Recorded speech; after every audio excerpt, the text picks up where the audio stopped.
Another Oscar Isaac product here, the card counter.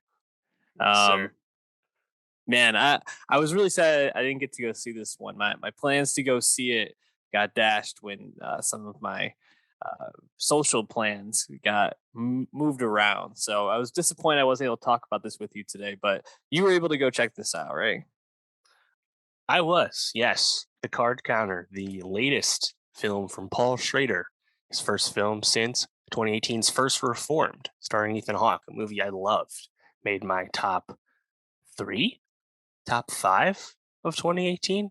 Awesome movie. And of course, people know Paul Schrader, a accomplished director in his own right, but also a well known writer for his collaborations with Scorsese, namely Taxi Driver and Raging Pretty good Bull movie. as well. Yeah, a legendary career at this point. He's pretty old, and he's also really funny because he's like super online now. Like he just kind of just rants on his public Facebook page and just says shit. So Paul Schrader, I think, is becoming more self-aware now that he's in his mid 70s. Um, and he also co-wrote Last Temptation of Christ as well. So yeah, the Card Counter just premiered at what was it? Venice. Just came out in Focus Features, wide release. Stars Oscar Isaac, and then also has Willem Dafoe, Tiffany Haddish, and Ty Sheridan in tow as well. And it's a very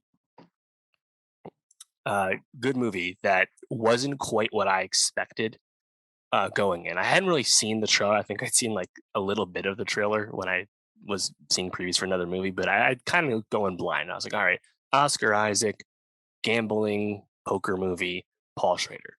Good enough for me. I don't need to know anything else. And it's that. And it's good. I think it's a good gambling movie. It's a good poker movie. There's some awesome like narration stuff on the work of Isaac explaining like Hold'em strategy, explaining blackjack strategy, kind of narrating what his character's actually doing in the casinos. But the movie also, because it's a late period Paul Schrader movie, is very heady and has much grander ambition.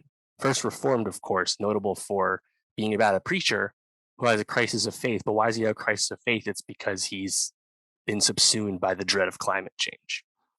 In this case, the card counter is about a poker player, a very good poker player who goes around the country, small casinos. He notably has small goals, small ambitions. Doesn't want to win too much. You know, he'll count cards, but he's not going to take the casino to the cleaners. He'll just win a bit, move on, go to the next hotel, go to the next casino, do his thing. A man of routine.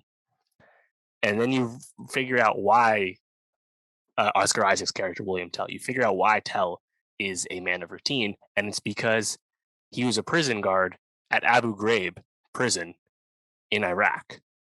And there's flashback scenes, kind of shot in a cool way, like a fishbowl lens.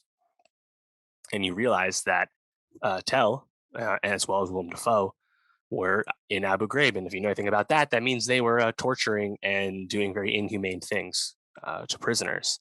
And Tell is someone who's done his time as one of, he's one of those soldiers like in the pictures, the infamous pictures of the prison guards and stuff. And now he's a man of routine, kind of keep his life together. And he happens to be a good poker player, and that's what he does. And as he meets Tiffany Haddish and he meets Ty Sheridan's characters, it's just kind of like this very appealing, interesting push pull of where he wants to take his life. And as you imagine, like with First Reform and Paul Schrader's things, it's subsumed by guilt and purpose. And again, not did not go where I thought it would go when you think of the log line of Oscar Isaac poker movie, but it's really good, and I would recommend everyone see it. Schrader is just he writes such interesting stuff now. Like even just you like describing this plot, I'm like, oh man, I just have to go see this because I just want to know how things play out, and it's so interesting to like take all these different aspects and see how they meld together as a story. Definitely one I want to get to eventually. What do you think of Sheridan in this? Was he good? He was fine. He was solid. Yeah. Obviously we've talked about Ty Sheridan a bit. He doesn't make the best impression in Ready Player One. His probably biggest role to this point. Yeah, but he plays a very important character and plays it well. And the fact that he's a lot younger than Isaac works well for the two characters.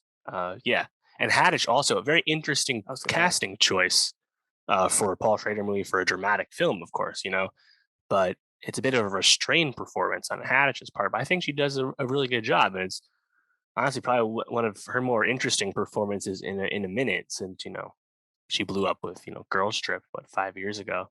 You know, Mhm. definitely not comedic, although she has a still her Tiffany Haddish charm. So, not what I would have expected a movie to see her in, but she's pretty good too. Interesting. Well, definitely, if you've seen this, go check it out. Leave us a comment what you thought about the movie.